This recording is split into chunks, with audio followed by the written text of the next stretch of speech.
Hey, what's up guys? It's Art Book Addiction here, and we're here with a new artist journey video. So today, we're going to be talking about equipment, okay? So, on the artist journey, you're going to need equipment, man. You're going to need the tools to create what you're going to make, okay? And this varies from digital tools, right, and, to traditional tools.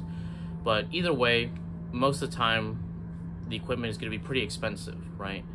And for some people, the equipment is the name of the game, right? Some people, they need the right equipment. And I have different feelings about it, depending on who you are as an artist. You know what I mean? If you're a beginner, if you're more expert, right? So that's what we talk about today. But before we start the video, please hit that like, hit that subscribe, check out my prints and Patreon if you want to support the channel. Consider becoming a channel member. And with that, let's get into it. Let's start off with beginners, okay? This is a very, obvious thing.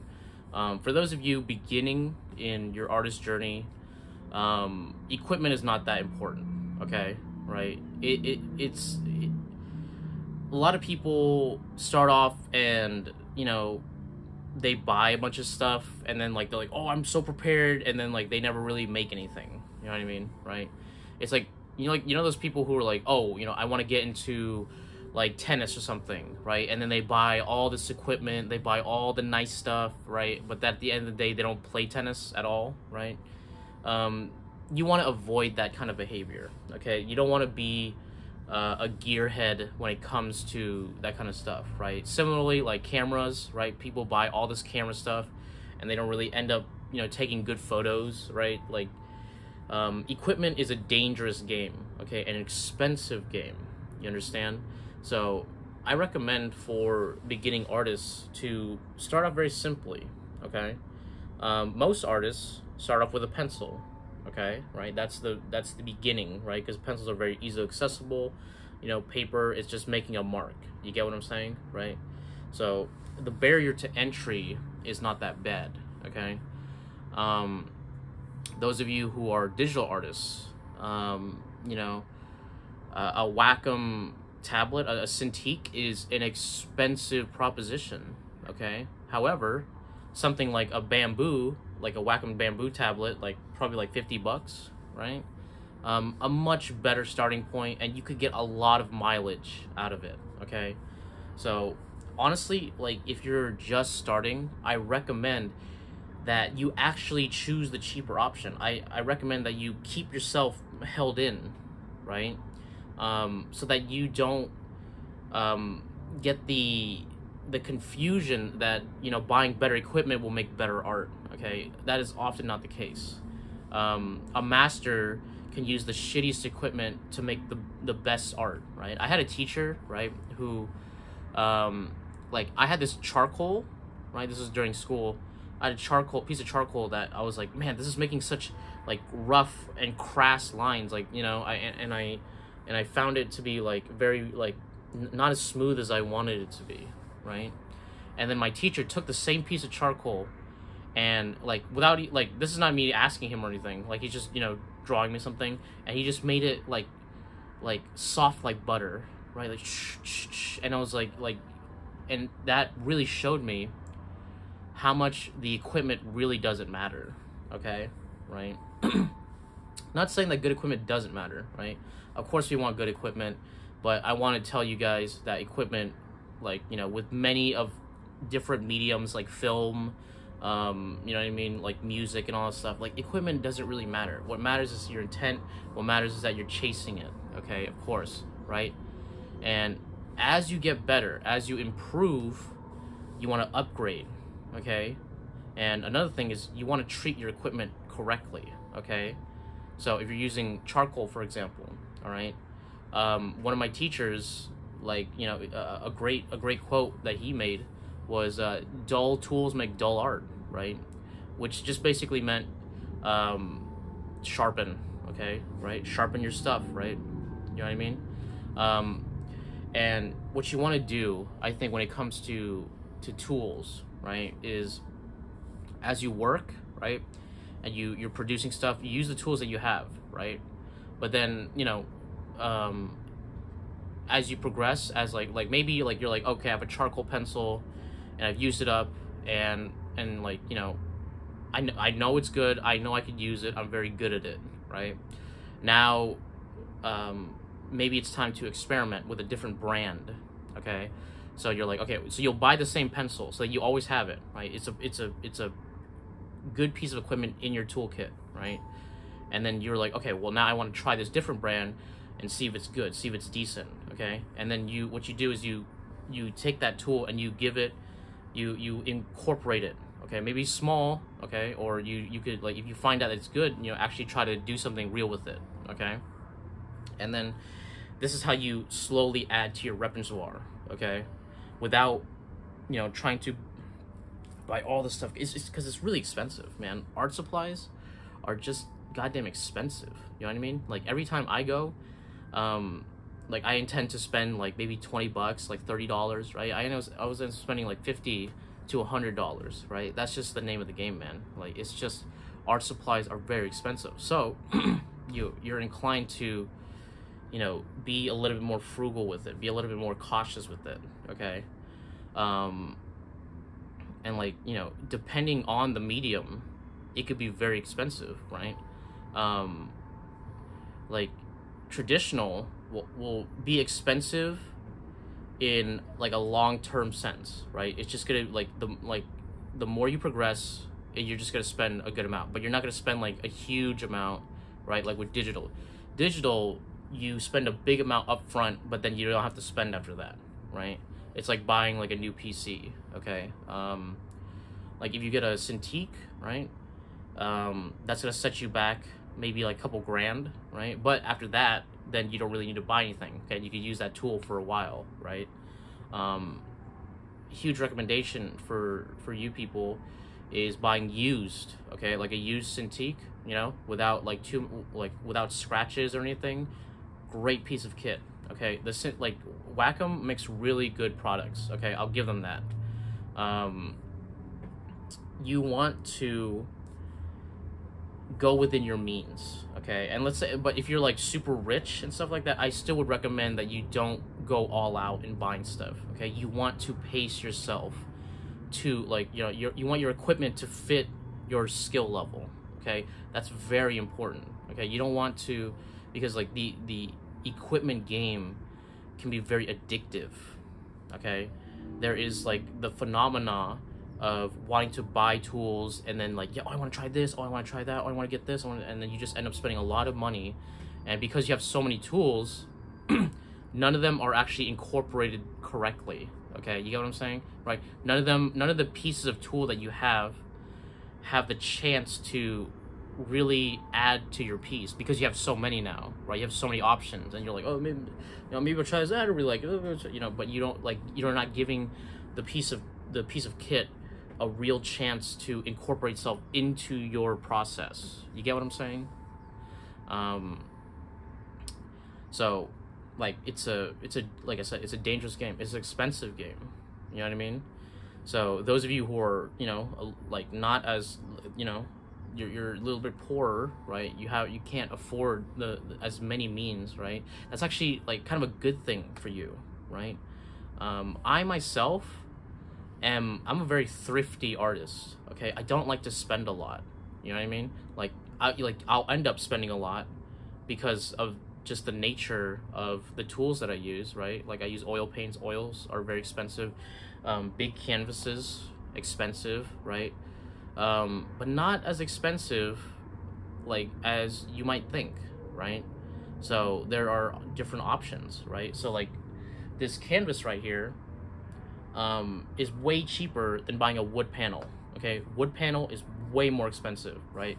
Like the difference of like $50 versus $80. Okay, right?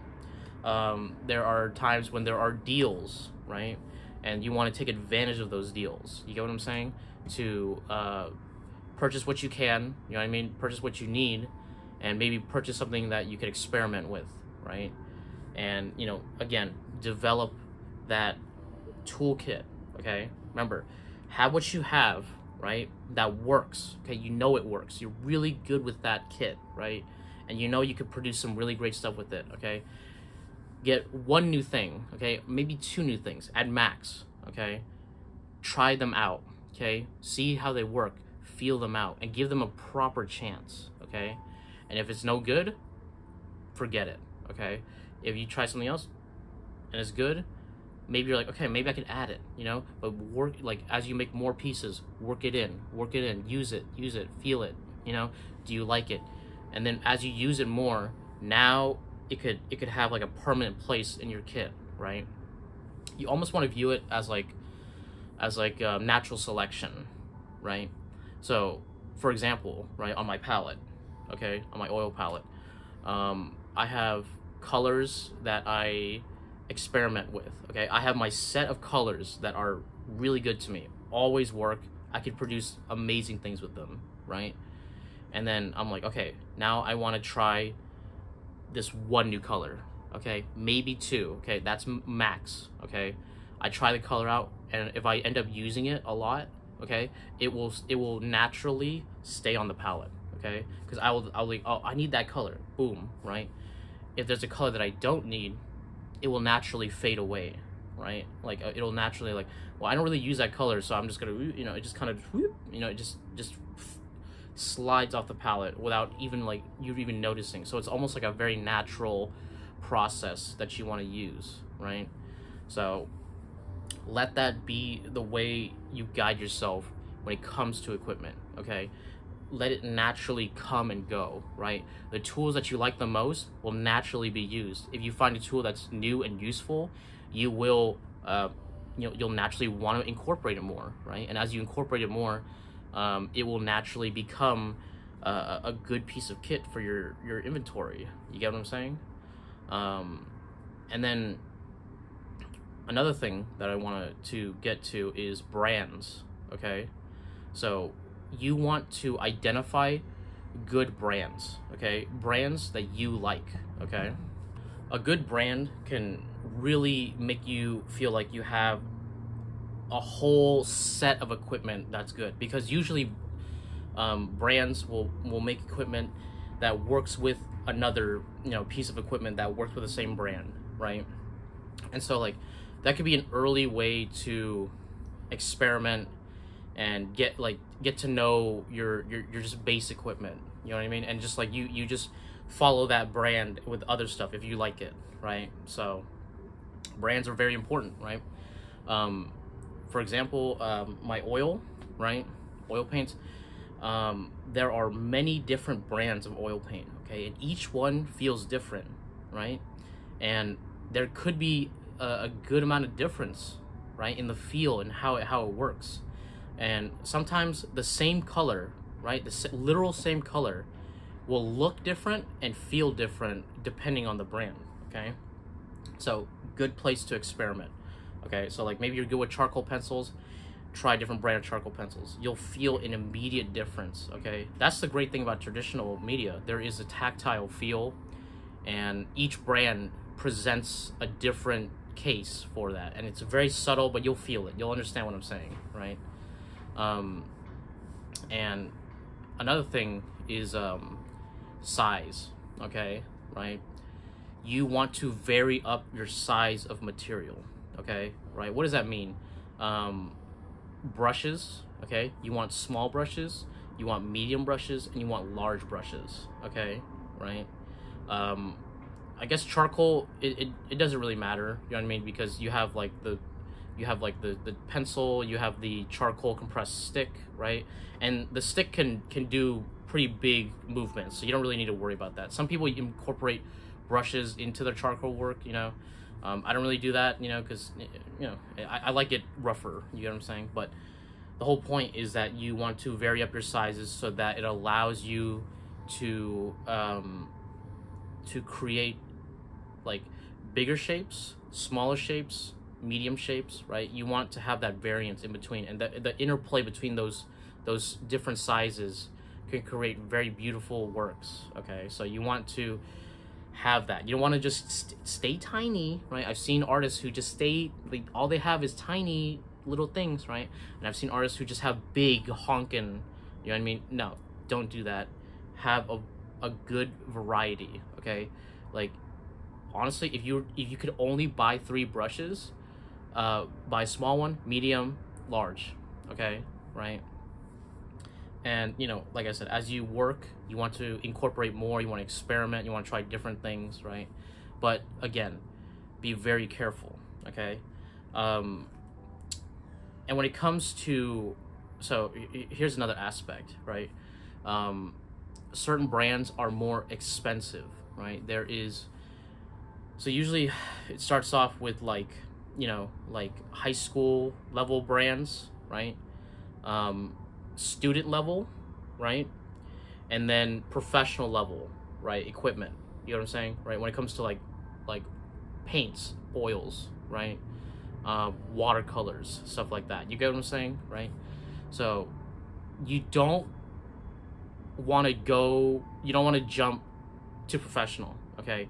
Student grade is fantastic, okay? High school stuff, you know, like Crayola and stuff, don't avoid that, okay? Right? If you want to take yourself seriously, I would just say stick with student grade, okay? Student grade is amazing, okay? It's not too expensive. You could do a lot with it, and it's basically the same as professional level, except it's cheaper and, you know, more accessible. You know what I'm saying? I would say you should only reach for professional level like stuff if you're like you've been in the industry for a very long time. Like even I don't use professional grade stuff, okay? I find it unnecessary and I don't want to spend that kind of money, right? Like I don't really think it's necessary, you know what I mean? It's more the artist than the tools, right? And that's, you know, everyone knows that, that's always the case, right? But, you know, just don't waste money for no reason, okay?